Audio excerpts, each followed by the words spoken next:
Not your typical February Thursday, that's for sure. We got a decent severe weather setup, not for a little localized area, all along a cold front boundary from Ohio down to the Gulf Coast.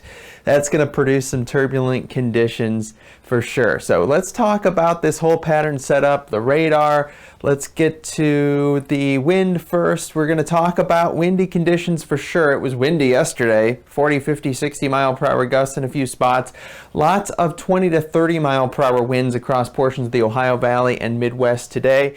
We're going to see that boundary as we go throughout the day. That's the cold front, and we'll talk more about that, but that'll be where those 40, 50 mile per hour winds are going to be possible at times into this evening, dying down for your Friday. Here's the system. Big old low pressure system shimmying into portions of Indiana, Ohio. Strong showers, thunderstorms there. There's your snow zone. This is a moderate snow event into Michigan. Cold front moves through. There's your line of strong to severe thunderstorms. Leftover snow, little lake enhancement, then that moves out. This system passes across the East Coast. Big area of high pressure. Brief cold air. Quiet across much of the country.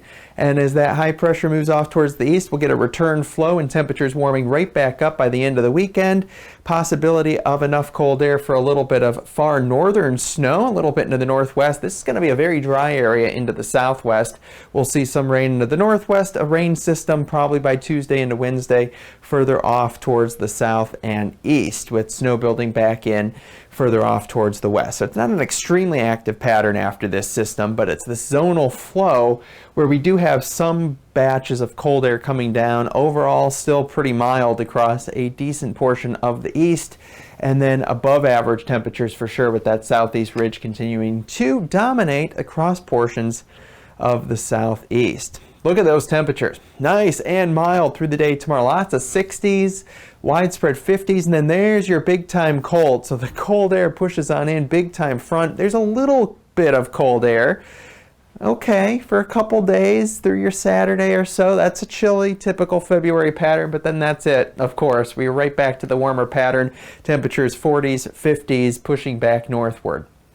So there's a little bit of that look on the upper levels of that cold air coming on in. That's going to shimmy on through. Again, a very brief little Arctic blast. That's what we're going to see the second half of February, a day or two, 3 days here and there, unless you're further off towards the north and west and northern portion of the country. There, you are going to be sticking with more in the way of those longer lasting cold spells.